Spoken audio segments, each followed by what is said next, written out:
청취자 여러분 안녕하셨습니까? 수도권 투데이 장원석입니다. 전국 현안에 대한 분석을 듣느라고 조금 늦게 인사드렸습니다. 청취자 여러분의 양해 부탁드립니다. 자, 세상에는 공해가 참 많습니다. 공해의 사전적인 의미를 찾아보면요. 산업이나 교통의 발달에 따라 사람이나 생물이 입게 되는 여러 가지 피해라고 정의되어 있습니다. 요즘에 대표적인 게 소음 공해죠. 문제는 소음 피해 배상액이 적정 수준으로 받아들이기가 어려웠다는 것입니다. 내년부터는 공사장 소음 공해의 경우 피해 배상액이 지금보다 40% 정도 오릅니다. 적정한 수준인지 잠시 뒤 투데이 포커스에서 짚어봅니다.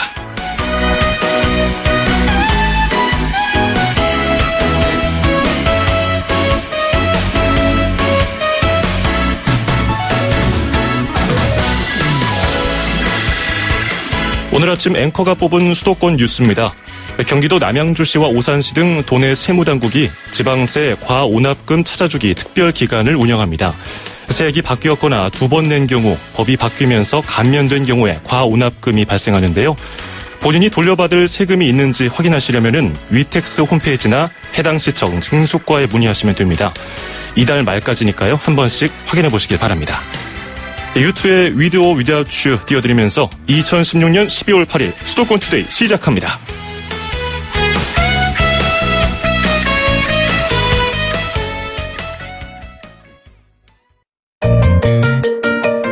음악과 수도권 뉴스가 한방에 수도권 전문 방송 수도권 투데이.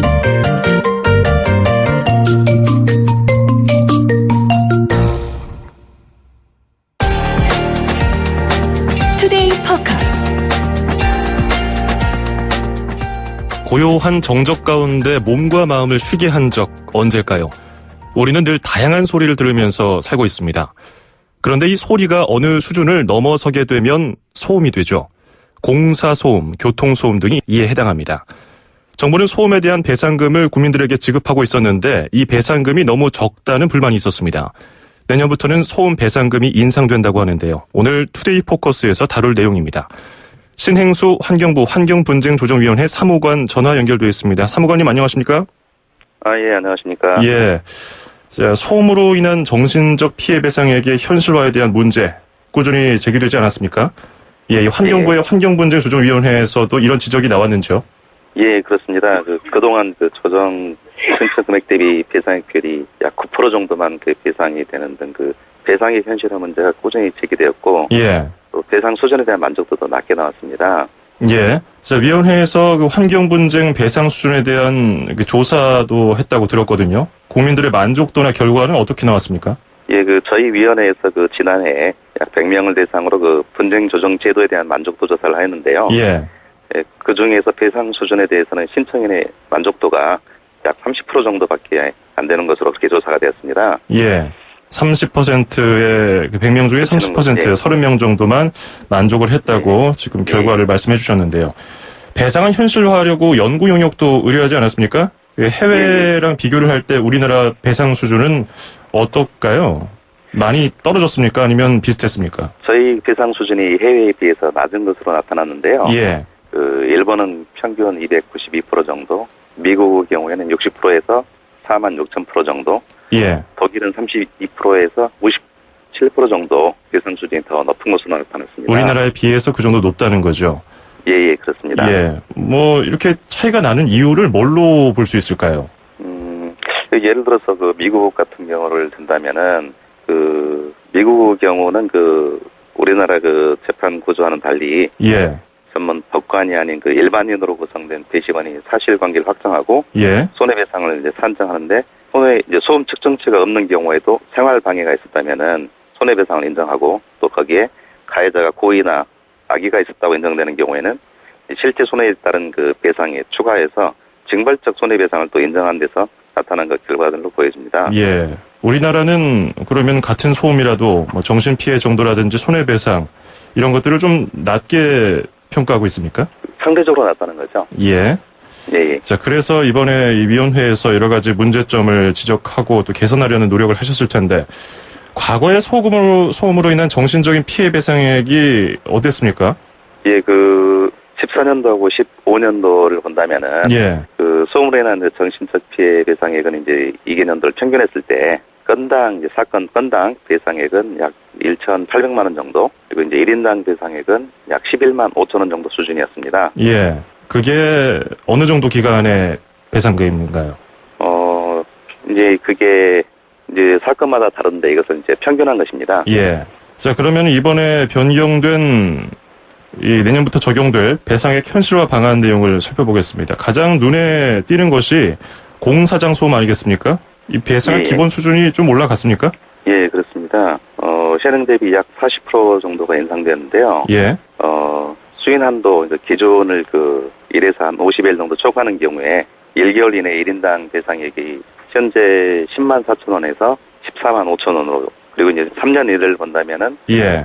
현행 1인당 66만 3천 원에서 92만 5천 원으로 오르게 됩니다. 예. 수인 한도라는 것은 어떤 의미죠? 수인 한도는 것은 이제 법률 용어입니다. 예. 상관에 쓰는 용어인데요. 예. 사람이 인내할 수 있는 한도라고 생각하시면 되겠습니다. 그게 한 어느 정도 됩니까? 데시벨로 따진다면은? 저희 위원회에서는 한 65데시벨로 잡고 있습니다. 공사장 소음의 경우에. 공사장 데시벨 65로 보고 수인 예. 한도면 이제 사람이 버틸 수 있는 수준인데 예. 일단 그거보다는 공사장 소음이 훨씬 클 테니까요. 예. 예, 공사장 그럼 사업장 또 교통소음의 경우는 좀 달라지는 게 있습니까? 공장 사업장 교통소음의 경우는 예. 이제 배상 방식이 바뀌게 되는데요. 공사장 소음과 달리 소음이 지속적으로 이렇게 나오는 특성이 있어서 현재 배상 기간에 따라서 포물선 형태에서 정액 배상을 하고 있었는데, 향후에는 이제 월 단가 곱하기 피해 기간 형태로 이제 배상액이 피해 기간의 정비례해서 늘어나는 이제 방식으로 바뀌게 됩니다. 예. 그러면 아까 1개월 이내 기존의 10만 4천 원에서 14만 5천 원으로 한 40% 정도 오른다고 말씀해 주셨는데 1개월이라는 기준이 정확히 30일이 돼야지 이 금액을 지급합니까? 1개월 이내라는 것은 예. 며칠 넘어가면 뭐 1개월 인정한다 이런 거 있습니까? 예, 그렇습니다. 피해 기간이 한 달 이내의 것은 다 한 달로 인정해서 배상을 한다, 이제 그런 개념입니다. 한 달 이내의 거? 그러면은 뭐 한 일주일 시끄러웠다면 한 달로 쳐줍니까? 예, 그렇습니다. 그래요. 자, 일단 제가 이 데시벨에 대해서 청취자 여러분께 한 가지 상식적인 거를 말씀드리면요. 데시벨이 10 늘어날 때가 10배가 증가합니다. 그래서 데시벨 10에서 20으로 넘어갈 때 2배가 데시벨 늘어난 게 아니고요. 10배가 늘어나는 겁니다. 일상 대화가 한 60데시벨, 집에서 음악 감상할 때가 85데시벨이고 80데시벨 이상 지속 시에 청각 장애가 있고 잠잘 때나 밤에는 이 기준이 더 좀 낮아져야 우리가 생활할 때 도움이 되거든요. 자, 그런데 이 같은 크기의 소음이라고 하더라도 사람이 느끼는 게 다 달라요. 이런 부분은 고려가 됐습니까? 예, 그렇습니다. 말씀하신 것처럼 이제 소음 종류에 따라서 같은 크기의 소음이라도 이제 불쾌감이 다르게 나타나는데요. 예. 예를 들어서 공사장 소음 같은 경우는 같은 크기라도 공장에서 발생하는 소음보다는 2배 정도 불쾌감이 큰 것으로 나타나 있습니다. 예. 그래서 이런 부분을 산정 기준에서 이제 반영을 하였습니다. 자, 지금 소금 때문에 불편을 겪고 있는 분들, 힘들다고 호소하시는 분들은 조정 신청 같은 걸 할 수 있습니까? 예, 그렇습니다. 그러면 어떤 식으로 신청하면 될까요? 조정서 신청 서식이 정해져 있고, 저희 여러 가지 모르시는 부분이 있을 테니까 저희 위원회에게 연락을 주시면은 저희 상담원이 친절하게 안내를 해드리고 도와드리고 있습니다. 예. 또 이렇게 힘드신 분들은 저희 위원회에서 직접 출장을 나가서 서식을 작성하거나 준비해야 될 서류를 준비하는 것을 도와드리고도 있습니다. 예. 위원회 연락처는 어떻게 할 수 있을까요? 위원회로 어떻게 연락합니까? 위원회는 인터넷에서 이제 중앙환경분쟁조정위원회를 검색하셔도 되고. 예. 그리고 전화번호를 하나 알려드릴까요, 지금? 예, 알려주십시오. 예. 상담 전화는. 예. 044-201-7968번으로 하시면 됩니다. 044-201-7968. 78번으로 전화주시면 되고, 인터넷에, 예. 저희 상담원이 친절하게 안내를 해드릴 것입니다. 예. 자, 질문 한 가지 더 드리죠. 소음으로 인한 피해자 입장에서 보면은 반가운 일이기도 하고요. 이 정도 배상액이라도, 받아야 좀 심리적인 안정에 도움이 될 텐데요. 과다 청구 부작용 같은 건 없습니까? 보완책이 필요하다는 지적은 없었나요? 예, 그런 부분에 대해서 이제 배상이 인상될 경우에 이제 기대 심리에 따라서 이제 좀 과다 청구가 될 수가 있거든요. 예. 그래서 이제 그런 부분을 예방하기 위해서 그리고 또 신청인 쪽에도 이제 과도한 부담을 좀 완화해주는 측면을 위해서 그 조정 신청 수수료를 좀 일부 인상할 계획입니다. 예.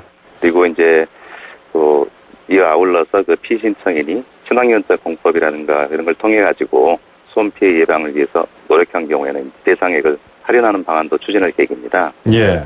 그 노력이라는 게 어떤 걸 말하는 거죠? 그러니까 공사장 소음을 줄일 수 있는 이제 최선한 노력을 다했다고 인정되는 경우를 이제 이야기하는 겁니다. 예. 그 공사장 그 조소음 장비를 쓴다든지, 예. 그 조소음을 소음 발생을 저감하기 위한 그 방음벽 설치라든가 이런 것을 충실히 한다든지 뭐 그런 것들을 이야기하는 거죠. 예. 근데 그게 좀 기준이 모호하지 않습니까? 정해진 기준이 있습니까? 노력에 대한 기준? 문서화되어 있는 게 있습니까? 그건 이제 향후에 좀 고쳐시킬 예정입니다. 예. 그리고 이 배상액의 지급 주체가 누가 됩니까? 중앙정부가 됩니까? 아니면 지자체가 됩니까? 배상액의 그 지급 주체는 예. 그 피신청인이 됩니다. 피신청인. 예. 그러면은 사업주가 되는 겁니까? 공사할 때 그 공사장에서. 예, 공사장을 이렇게 이야기한다면은 예. 시행사나 시공사가 되는 겁니다. 그렇군요. 거기서 지자체나 중앙정부의 마찰 우려는 없을까요? 지자체나 만약에 이제 여기에 대해서 결정에 대해서 불만이 있거나 불복하는 경우에는 예. 정식 절차나 소송 절차를 이용할 수가 있습니다. 예, 알겠습니다. 오늘은 여기까지 듣겠습니다. 고맙습니다. 예, 고맙습니다. 네, 지금까지 신행수 환경부 환경분쟁조정위원회 사무관이었습니다. Good morning, ladies and gentlemen. 저희 버스는 당신의 출근길을 바꾸기 위해 경기도가 처음 선보이는 굿모닝 2층 버스입니다. 서서 가시는 분이 없도록 2층까지 70여 개의 좌석이 준비되어 있으니 편안하게 착석하시고 모든 좌석에 안전벨트를 착용해주세요. 휴대폰 충전이 필요하시면 좌석에 비치된 USB를 이용하시고 책 읽으실 땐 독서 등을 켜주세요. 오늘도 저희 굿모닝 2층 버스를 이용해주신 승객 여러분 대단히 감사합니다. 대한민국의 출근길을 바꾸다. 경기도 굿모닝 2층 버스. 출근길도 굿모닝. 문의 031-120. 구두 대신 장화를 신고 통계 대신 농작물을 연구합니다. 기획서를 올리는 대신 나만의 농장을 경영하고 승진 아닌 수확을 하는 나는 후계 농업 경영인입니다. 농업을 경영하고 미래를 수확한다. 2017년 후계 농업 경영인 육성 사업. 영농 기반 조성부터 교육, 컨설팅까지 단계별 맞춤 지원을 만나세요. 후계 농업 경영인 육성 사업과 함께라면 당신도 미래의 농업 CEO가 됩니다. 가까운 시군구청 및 농업기술센터에 문의하세요. 이 사업은 농림축산식품부, 농림수산식품교육문화정보원과 함께합니다. 2,500만 수도권 청취자를 위한 모든 소식이 한자리에. YTN 뉴스 FM 수도권 투데이. YTN 뉴스 FM 수도권 투데이 2부 광고 듣고 와서 추천 여행지와 서울시 소식 알아보겠습니다. 신세경입니다. 세계를 놀라게 한 아웃도어 기술이 대한민국 기술이란 사실 알고 계셨나요? 심장을 기록하는 기술 야크온 P, 체온을 조절하는 기술 야크온 H, 블랙야크의 혁신이 아웃도어의 혁신을 이끌어갑니다. 세상은 문 밖에 있다. 블랙야크. 맛있게 여행하고 즐겁게 먹어요. 이현주 웰빙 전문기자와 함께 떠나는 맛있는 여행. 네, 맛있는 여행 시간입니다. 식도락가, 미식가, 웰빙 전문기자. 제가 예전에 정한 거는 잘 먹는 기자였는데요. 이현주 기자 전화 연결되어 있습니다. 나와 계시죠? 예, 잘 먹는 기자 이현주입니다. 예, 오랜만입니다. 예, 네. 요즘에도 잘 먹으면서 취재 다니시죠? 지금도 잘 먹고 잘 돌아다니고 있습니다. 예, 좋습니다. 네. 자, 오늘은 어디로 가볼까요? 장원석 아나운서 영화 좋아하세요? 영화 좋아하죠. 주로 영화 어디에서 보시나요? 영화 보통 그냥 회사 근처에 있는 영화관 검색해서 보고도 하고 집 근처에 있는 데 가는데요. 가까운 데 가시는구나. 예, 가까운 게 최고죠. 요새는 약간 벚꽃 풍경, 옛날 풍경들을 많이 찾아서 떠나시잖아요. 그런 데가 아직도 있습니까? 네, 그런데 저는 요새 약간 오래된 극장을 좀 찾아다녔었는데 예. 서울에서 멀지 않은 곳에 오래된 극장이 풍경을 지닌 곳들이 있더라고요. 예. 그리고 저는 약간 그런 극장을 보면 그곳에서 어떤 영화를 상영하든 달려 들어가서 영화를 보고 싶어져요. 예. 그런 데서 영화를 보고 나면 약간 지난 시절의 추억도 같이 떠오르기 때문에 영화 자체도 좋지만 약간 남다른 추억을 선물 받을 수가 있거든요. 어허. 그래서 저는 오늘 동두천시로 안내하겠습니다. 동두천시. 네. 네, 서울에서 위쪽으로 그리 뭐 멀리 떨어지지 않은 곳인데요. 예, 저는 지하철로 거기를 갔는데요. 예, 예. 지하철을 타면 보산역이라는 곳이 있어요. 동두천 가기 전에 거기역에 내리시면 과거에 이곳이 약간 기지촌이었던 곳이에요. 예. 지금은 많은 군부대가 평택으로 이전을 했지만 그 전에는 많은 미군 부대가 있어서 80년대, 90년대까지만 해도 많은 사람들이 모이고 특히 많은 외국인 관광객들이 모이던 곳이었어요. 이곳에 가면 과거에는 극장이 되게 여러 곳이었는데 예. 두 곳 정도가 남아있어요. 두 곳. 특히 그 중에 한 극장은 1959년도에 개관한 단관극장인데 예. 지금 우리나라에 남아있는 유일한 단관극장이라고 해요. 예. 그래서 극장의 풍경도 외관도 되게 재밌는데 그 영화가 상영되는 영화는 특별하지는 않고 저희가 일반 극장에서 볼 수 있는 영화들이 상영이 되고 있어요. 예. 그런데 이 극장은 외관도 내관도 굉장히 독특해요. 외관은 저희가 정말 제 기억엔 제가 80년대 극장을 처음 간 것 같은데 예. 그 80년대 극장 풍경을 가지고 있고요. 안으로 들어서면 저희가 드라마에서 봤던 그런 모습들이 떠올라요. 그 응답하라 시리즈의 드라마를 이곳에서 찍었거든요. 아, 그래요? 네. 그리고 그 시그널이라는 드라마에서 조진웅 씨가 영화 보던 극장이 바로 이곳이더라고요. 드라마 보신 분들은 아무래도 가보면 여기였구나 하실 것 같은데 저도 지금 인터넷에 네. 쳐봤어요. 그 극장들을. 네. 굉장히 오래된 느낌이 나요. 안에 내부 시설도 그대로 80년대 그대로 그 50년대에 만들어졌다고 그랬죠. 1959년도에 만들어졌고요. 예. 네.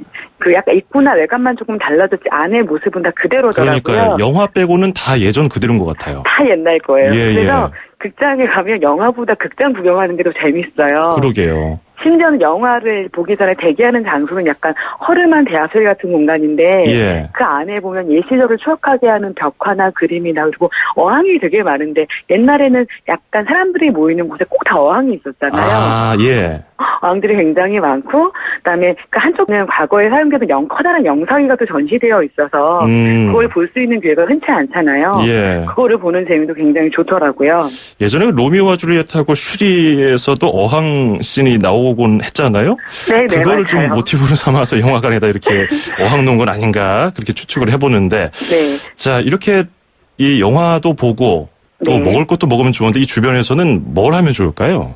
의정부나 동두천 같은 동네에 가면 예. 그러니까 80년대 성회했던 약간 거리 풍경들이 남아있어요. 예. 거리를 돌아다니면 굉장히 즐거운데 막 걷다 보면 배가 고프잖아요. 그렇죠. 그러면 이 동네에 꼭 먹어야 될 음식이 하나 있어요. 전 세계 어디에서도 맛볼 수 없는 우리나라만의 퓨전 음식이 하나 있죠. 뭐죠? 전쟁이 남긴 음식이라고 할 수 있죠. 혹시 그겁니까? 그건 맞을 것 같은데요. 말씀해 주세요. 부대찌개 아닌가요? 맞습니다. 맞췄네요. 네. 한국 음식의 가장 큰 특징이 혼합과 어울림이잖아요. 예. 이 대표적인 성질을 가지고 있는 게 바로 부대찌개인데요. 예. 이 지역에 가면 부대찌개 말고 부대찌개 집인데 부대찌개와 더불어 하나의 메뉴를 더 팔아요. 예. 부대볶음이라는 메뉴가 있어요. 부대볶음? 네. 예. 그러니까 부대찌개는 국물을 자작하게 나오잖아요. 그렇죠. 부대볶음은 가격이 1,000원 정도 더 비싼데 8가지 햄 종류를 넣어가지고 대파랑 양파, 마늘 양념을 해서 볶아내는 음식이에요. 예. 주문을 하고 나면 아주머니가 뚜껑을 닫은 냄비를 가지고 오시는데 이걸 뚜껑을 닫은 채로 한참 뒀다가 적당히 익으면 북잡게 비벼주세요. 예. 비벼 먹다가 적당히 익으면 그 양파와 햄을 같이 덜어서 밥과 함께 비벼 먹으라고 하더라고요. 반쯤 비워 먹다가 아주머니가 적당히 탈 때쯤 되면 반쯤 남아서 육수를 부어주세요. 예. 그 타이밍에 라면사를 시켜서 부글부글 끓이면 2차로 부대찌개를 드실 수가 있습니다. 어제 술 한잔 하신 분들은 그냥 소리만 들어서도 이거 오늘 해장으로 먹으면 좋겠다는 생각이 드실 것 같은데요. 요즘 같은 날씨에 뜨끈뜨끈 부글부글 끓여 먹는 또 부대찌개도 되게 맛있잖아요. 그러니까요. 네. 자, 이 지역에서 뭐 영화도 보고 추억에 잠기면서 사진도 찍고 또 밥도 먹고 여러 가지 할 수 있는데 시간 남으면은 추천할 거 뭐 없으세요? 저는 개인적으로 제가 원래 이 동네에 오래된 극장이 2군데가 있어요. 예. 저는 하루에 가서 오전에 가서 영화 한 편 보고 점심에 가서 다시 이제 부대볶음을 먹고 그 맞은편 쪽에 걸어서 한 300m 거리에 극장이 하나 더 있어요. 예. 거기는 아까 한 70년대 풍경의 극장이 남아있는데 이 극장도 굉장히 오래된 영화관의 풍경을 지니고 있어서 예. 그러니까 단관과 두 개의 관이 있는 극장이어서 그 극장도 한번 둘러보시면 좋을 것 같고요. 네, 이것도 드라마에 나와서 이렇게 되게 유명해진 곳이에요. 예. 그래서 그곳에 가서 사람들이 다들 이렇게 인증샷을 찍더라고요. 그래서 옛 사진의 풍경 속에 본인의 모습을 남겨놓으면 약간 추억 속에 한 장을 남길 수가 있잖아요. 예. 그 극장도 한번 둘러보시면 좋겠고 부상역 앞길까지 이어지는 길목들의 거리 풍경이나 다양하고 재미있는 지금 볼 수 없는 간판들이 있어요. 그런 간판들을 좀 기록으로 남겨두시면 재미있는 추억거리가 되지 않을까 싶습니다. 맞아요. 요즘에 네온 사인에다가 세련된 길거리도 좋지만요. 이렇게 네. 추억에 잠길 수 있는 좀 고즈넉한 동네를 가서 걸어보는 것도 괜찮을 것 같습니다. 정말 간판 보면서 걷는 재미가 정말 쏠쏠했었어요. 예. 역시 고 세대 좀 사셔서 아시는 건가요, 기자님은? 아, 네, 또 그렇게 되나요? 네, 예, 알겠습니다. 감사합니다. 자, 보통은 스튜디오에 나와서 직접 전해주셨는데 네. 오늘은 좀 일이 있으셔서 전화 연결하게 네, 됐는데요. 다음 주에는 또 죄송합니다. 스튜디오에서 뵐 수 있는 거죠? 네, 다음 주에 밝은 모습으로 찾아뵙겠습니다. 예, 날 추운데 잘 드시고요. 오늘 여기까지 듣겠습니다. 고맙습니다. 고맙습니다. 네, 지금까지 이현주 기자와 함께했습니다.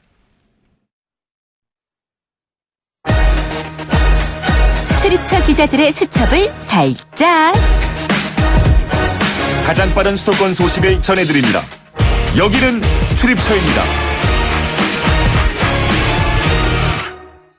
네, 출입처로 가보는 시간 오늘은 서울시청으로 갑니다. YTN 김선희 기자와 소식 알아보겠습니다. 김선희 기자 나와 계시죠? 네, 안녕하십니까? 예, 안녕하세요. 네. 자, 서울 도심에서 요즘에 멧돼지가 겨울이라서 그런가요? 나타나는 횟수가 크게 늘었다고요? 최근 5년 동안 이 서울 도심에 나타난 멧돼지 수가 10배 이상 급증했습니다. 예. 서울시 소방재난본부 조사 결과인데요.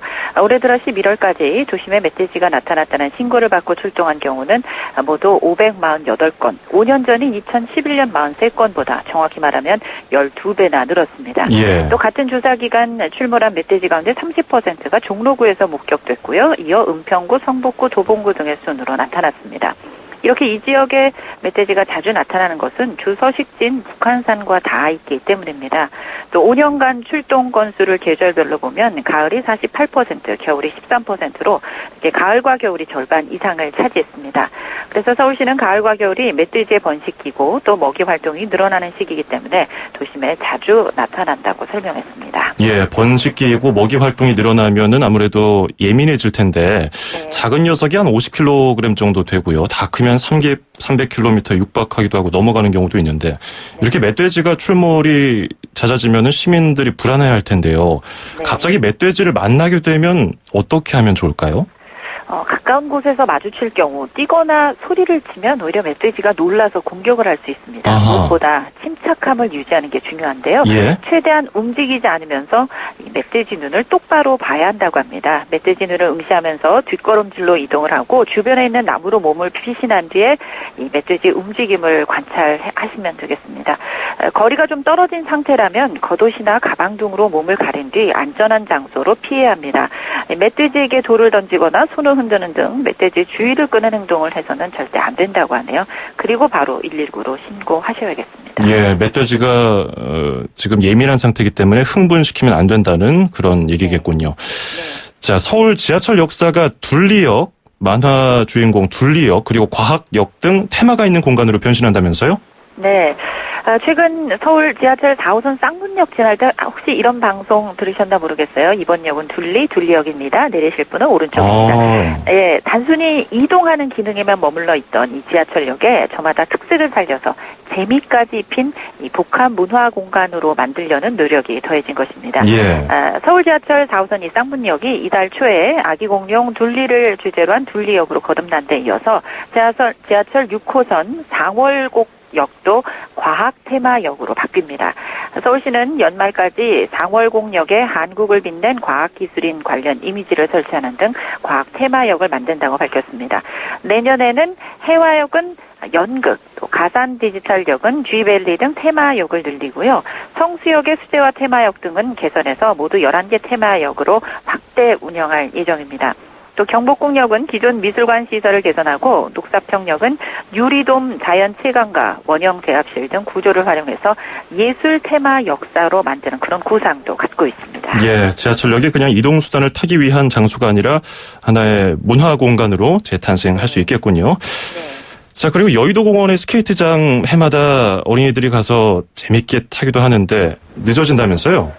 개장식만 늦어집니다. 그렇군요. 당초 내일로 예정됐던 이 여의도공원 아이스파크 개장식 행사를 오는 14일 오후 5시로 연기했습니다. 예. 왜냐하면 내일 9일 국회의사당 내일 중요한 행사가 있죠. 예, 그래서 예. 인근 집회로 혼잡이 예상되면서 행사를 연기한다면서 하지만 스케이트장 이용은 내일 오후 4시부터 가능합니다. 그리고 눈썰매장도 있는데요. 눈썰매장은 17일부터 개장합니다. 서울시는 겨울 레저 스포츠 특성상 기온이 높으면 눈이 녹아서 운영이 어렵다며 눈썰매장은 기상 상황에 따라 개장, 폐장 일정이 좀 바뀔 수 있으니까 이것도 참고해 줬으면 좋겠다 이렇게 전하고 있습니다. 자세한 정보는 아이스파크 홈페이지 또 페이스북에서 확인하시면 되겠습니다. 예. 내일부터 그 스케이트장 이용은 가능하지만 개장식만 연기가 됐다는 소식까지 들어보겠습니다. 자, 고맙습니다. 감사합니다. 네, 지금까지 YTN 김선희 기자였습니다.